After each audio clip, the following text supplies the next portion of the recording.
Welcome to the MPG podcast, where your host, John Grabio, talks racing, driving, training, and cars with Newman Watts racing driver, Jordan Missig.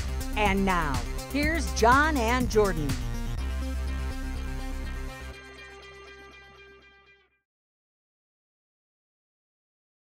Welcome to the MPG podcast. I am your host, John Grabio, along with Newman Watts racing driver, Jordan Missig. Thank you. Thank you for having me again on the show, and it's great to be here. Again, from the Missig Performance Group garage here outside of Joliet, Illinois, at the Audubon Country Club. The country club here is a full-blown racetrack. There's two race tracks we have here. There's racing going on today. There's racing this whole weekend. And we can hear the cars in the background, perhaps. An interesting question that came up. We have asked for questions from our viewers. And one of the first questions that I got was, and I thought it was a great topic, and that was sponsorships. Yes. So all of racing is all about, is having a lot of fun. Yeah. But it's also a great opportunity for sponsors to be seen, Yes. to get their name out, to get their products out, to get their services out.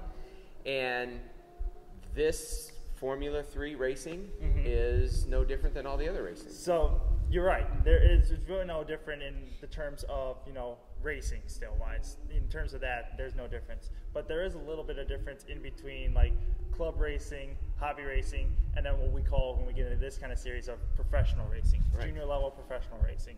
So, your club hobby racing is all fun and games, and like we'll go out, have a good time, do some laps, race against competitive people, and it's just like when you're a kid, you're playing baseball for fun, with all your friends and everything. You're out having a great time at like a club or anything. It's all about fun out there. But when you get into professional racing, that's when, starts to get a little expensive. You're starting to pay a little bit more money, a little more expensive cars, a little more high performance cars, and you're going up against a lot more high quality talent. Right, and therefore the visibility is a lot greater. Yes. And where club racing, for example, here, I race, my son races, Yes. and we're self-funded. Yep. And there's not an opportunity there was a little bit of an opportunity for people to see, your sponsorship of your car and your race team. And when we get into this level, even with the racing season hasn't officially started yet, but even with the simulator racing, which we've covered in other shows, and we've watched you simulator racing, there's a big audience. Yeah. There's a really big audience for Formula 3 racing. Yeah. Well, first off, there's always opportunity in any kind of racing you're in. But what really comes the difference between club racing and professional racing we get into is the media attention, and a lot of there's a lot more sponsorship out there, obviously opportunities out there that we'll get into later in the episode. But, there's more posting, there's more updates, there's more, you're dealing with a lot more of answering questions, talking with people, being on Instagram, Facebook, Twitter, any social media outlet, posting a lot more, keeping people up to date of what's going on in your racing career. That's what it's really all about when it comes to professional racing, is understanding and getting the word out about yourself, because you're trying to promote yourself here. You're the product here when you're a racing career. You're the business, you're the product. How are you, and that's the number one thing when it comes to sponsorship, is how are you going to promote yourself as well as sell yourself to other people to want to pay money to be with you as a partner, or why should we come help you and be with you as a sponsorship? Right, because you in essence become the spokesman, and we've seen, everybody that watches racing, we've seen spokesmen for different types of products, and I think that to me this is a great vehicle for potential sponsors to see how you carry yourself, how you go about speaking, and how you go about relating information. So we've related this entire first season and second season, we're relating everything about this car and driving to the viewers and what's going on. So the same opportunity is there for a sponsor and sponsorship, so that you have the ability to get the name of the business or the product or whatever out, and as a spokesman, not only that, but also the opportunity just to be seen on the car. Yeah, and right? That's exactly what it comes down to. You know, if a person's going to be sponsored with you and everything, they get the luxury of putting their name on the car. Yeah, everybody gets to see it whenever you go on a track. It gets posted everywhere on social media, and us as drivers, it's our responsibility and job to, you know, use as many phrases or get their name out as much as we can, and to thank them especially for all they've done for us to help us get to where we are today. Now, from, you know, their standpoint, how are they? The question as always is why should we sponsor you and get what's the value? Yeah, right? What's the value in us paying money for you to be on the car? Well, there's also different types of ways to get on the car as well. You know, there's certain sections that you can pay to get on the car, like say a nose cone's like $1,000, engine cover in the back's like $5,000. You know, so there's always a different, and it all ranges between the size of the logo and the space that you're paying for. So like like we said, the engine cover is going to cost more because it's a much bigger space. Whereas the nose cone, it's already got a bunch of sponsorship on here. There's not really much room to put the sponsorship logo, your sponsorship logo on here. So that's why it could be a little bit cheaper.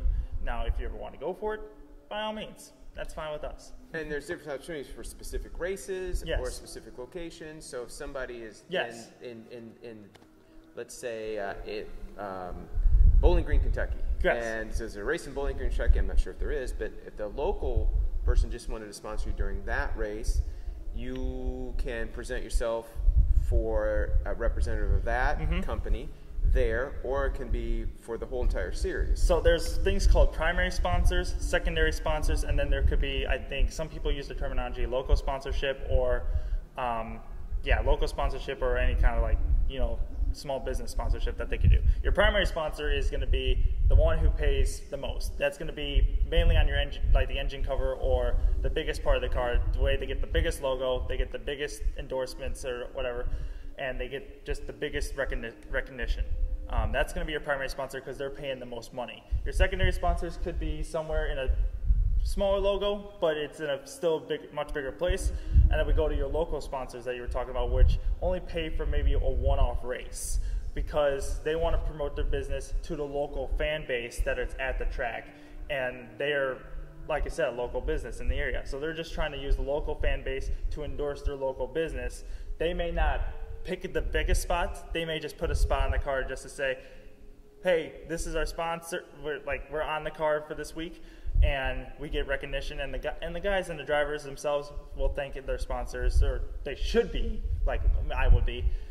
They would be thanking their sponsors every time they get a chance in an interview, post, anything, just to get their name out there, because they're using the driver to help them get their name out there to the rest of the world so they know what they are. Because when you're looking at sponsors, most people, and especially if you're alone, like people don't know who you are, like most global sponsorships, you know, they're not advertising themselves, putting their name out there a lot, advertising-wise, either on TV commercials, internet, or anything like that. So they use racing to kind of get their name out in the sponsorship world. And then when people see their name on the car, whether it's on TV, at the track, or in the newspaper, they're like, huh, I wonder what that is. And next thing you know, they're looking up on their website or looking what their company is to see, because they're just curious to what they do.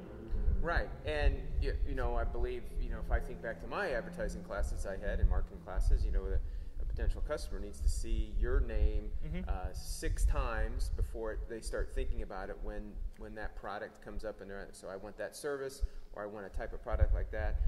Whose name have I seen at least 6 times? Correct. Yeah. And the sponsorship of a race car driver gives that opportunity, not only, as you mentioned, which is a large part of all advertising and marketing nowadays is the social media aspect of it, and including this podcast. Yes. And so the opportunities to sponsor you become an opportunity to get seen on the car, to get you as a spokesman, to get mentioned here on the podcast. Yes. You know, as our season continues, it opens up a lot of doors, and you know, they will use, like, sponsorships will use the drivers to promote things. So, you know, if they're ever doing like a special deal or something, the cool thing that most sponsorships will do is if there's like a special deal going on that this company is doing, they'll take the whole card and say, hey, so we're going to do this opportunity. And the driver could be creative and say, well, let's turn the whole car into that scheme. Let's do a scheme based on that, or let's do something to help promote that with the car. You know, so they will use any fire suit, any kind of apparel, or something, just help the sponsors promote what they're trying to do, like a special deal or anything, or just anything in particular, like if it's fan base or if it's, you know, just something creative that they want to get with. You bring up a good point. Is the opportunity is really quite open, and that is you working either with the company's marketing department or an independent marketing department, and you actually also have the ability to put, you know, the support that you have on the Missick Performance Group Racing Team. Correct, and the Newman Watts Racing Team. You actually have people that help you for sponsorships and for marketing, and those people would be available for a potential sponsor to use.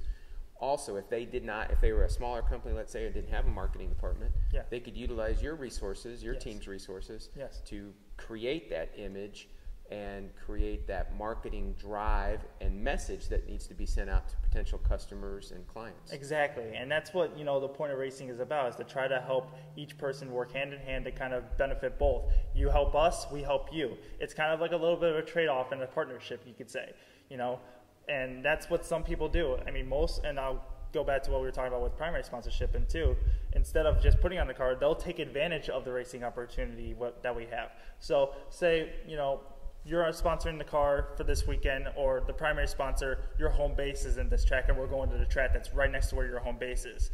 Well, we're going to the race there.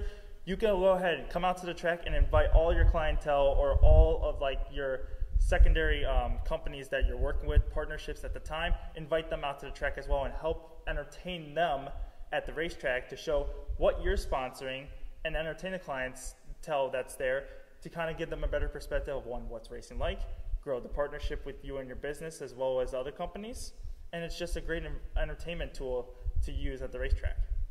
Yeah, I think that is something that is very unique, and it is quite an opportunity to get you for a portion of the day, to get people to come out to the race.